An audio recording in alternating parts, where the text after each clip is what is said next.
Hi everyone. Imagine you're about to spend your first $500 on ads, and then you check out a competitor and they're spending $50,000 a month. You think there's no way you could compete with them. But I'm going to prove you wrong in the next 8 minutes. And I'm not going to tell you any cheesy motivational thing like just believe in yourself, but I'm actually going to show you the math that small businesses like us, we don't really think about. But before that, let me first introduce myself. I'm Jasmine from Just Local Media, and I help small businesses run ads that actually make sense for their budget, not some giant's budget.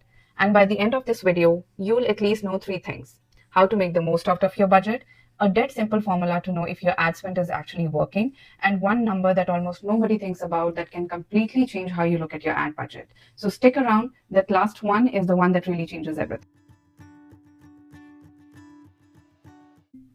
Now let's start with the biggest myth in advertising, and that myth is that biggest budgets they always wins. But here's the truth. Firstly, I agree. Big brands do have real advantages. They have more money to test with. People already know their name. They have years of customer data. But if you go head to head with them using the same broad keywords, same broad audiences, you're definitely gonna lose.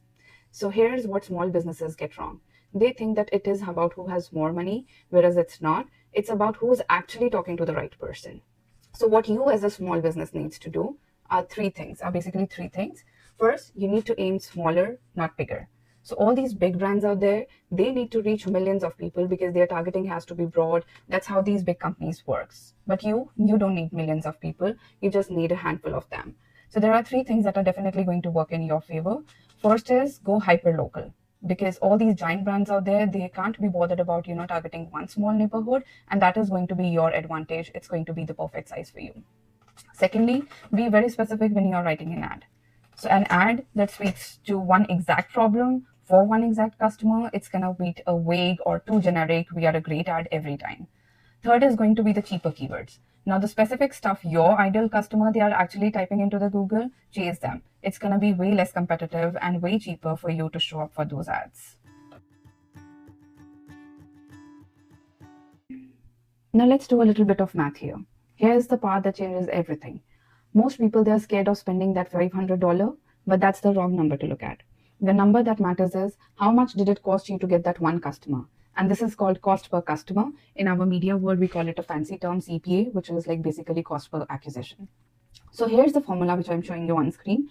Take everything that you spent on ad, including any fee that you're paying out someone to run your ads, and divide it by how many number of customers you're getting. So let's say you spent $500 and you got 5 new customers in that month. So that $100 is the number that which is your cost per customer. Now the real question is this $100 to get one customer expensive or actually really cheap for you to sell? So let's look at, I want you to look at specific sort of businesses out there and with their profit margins. So let's look at the photographing business. A photographer, he charges somewhere around $300 to $500 for per booking. So even after paying $100 to get that customer, you keep $200 to $400 of profit margin on the very first booking that you just made. Now let's talk about any handyman person. He could be a plumber, he could be, a lawn management person, or he could be any construction worker. So he charges the same as a photographer. So you get to, pocket somewhere around $200 to $400 per booking. But the restaurant industry, it's a little bit tighter. It's closer to the break even. So we'll watch it more closely and we'll try to get more and more bookings for this one. But for businesses like restaurant and salon out there, I'll give you a magic number to look at. Let's first talk about the makeup artist booking. This one also is similar to the first ones, the photographer and the handyman. So you get your profit margins fine when you're paying ads. $100 is like not a big of a deal, but for salon booking, this is your tightest one. Let me give you a magic number to look at it.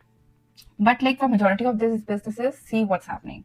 Even after you're spending like $100 to get a customer, it's already a win for you on day one. And we haven't even gotten to the best part yet, which is my favorite number to look at. And we call that number a customer lifetime value.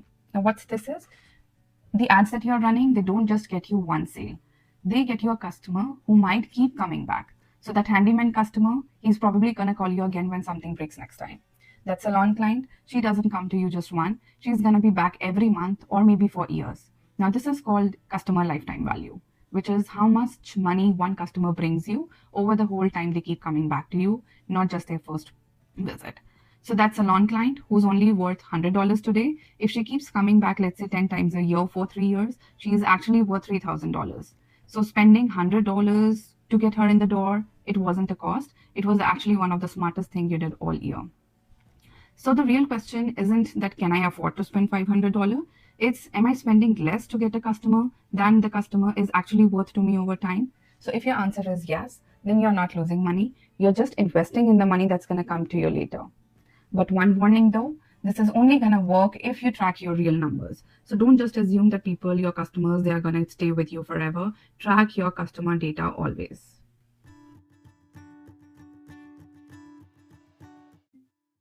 Lastly, just let me give you a real story, a real example, because sometimes the math that we just spoke about, it also tells you not to run ad. So that happened with one of my clients. I worked with a math tutor and he was competing against big tutoring brands, all serving in person. So his pitch was that I'm cheaper. The big names charge around $100 a session, whereas he charged around $50, or he was also charging lump sum for the entire curriculum. And the growth that he wanted to take a leap on was he wanted to go from 5 students to 20. So I didn't just take his money and start running ads. I looked at his competition and told him the truth that his cost to get that one student through ads was going to be too high because he was competed against big companies for the exact same keywords, for the exact same service offering. There wasn't anything new instead of just being cheaper in the cost. So at $50 a session or for a lump sum amount for the entire curriculum in that 1 year, it wasn't making enough money per student to make those expensive clicks worth it. I just could have taken his money anyway, but that's not doing right by him. So I told him, don't just run your paid ads yet. Try other mediums, referrals, local visibility first, and then we'll revisit paid ads once your numbers can support it. And that's the whole point of this video. It's never that spend money and hope for the best. It's first knowing your numbers first. Now, if you're a small business out there, here are some of the action steps that you could take for yourself.